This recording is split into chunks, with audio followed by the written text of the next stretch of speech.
अस्सलामुअलैकुम वरहमतुल्लाहि वबरकातुहू। मेरे चैनल को लाइक और सब्सक्राइब ज़रूर किया कीजिए।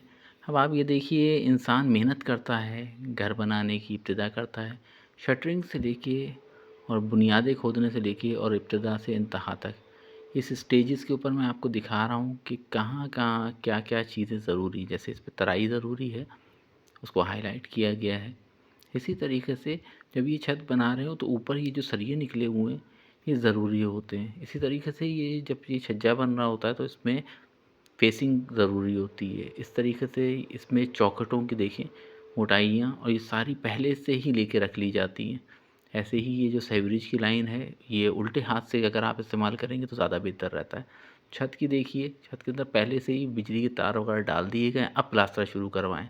इसी तरीके से यहाँ पर ये देख लीजिए कि बुनियादों में पहले से खुदाई हो चुकी है। बिजली के बोर्डों को, नीचे वाले बोर्ड भी कंप्लीट कर दिए गए हैं और खुदाइयों को कंप्लीट दिखाया जा सकता है। इसके अंदर ये सीवरेज की लाइन को दिखाया जा रहा है कि आस-पास से नहीं बल्कि डक्ट से निकाला जाए। ऐसे ही सीमेंट की बोरियों को अंदर की जानिब रखा जाए ताकि सीलन ना आए। छतों के ऊपर आप देख लीजिए, ये जो हल्के से सीपेज के निशान हैं, ये ऊपर प्लास्टर ना होने की वजह से होता है। अस्सलाम वालेकुम वरहमतुल्लाहि वबरकातुहू।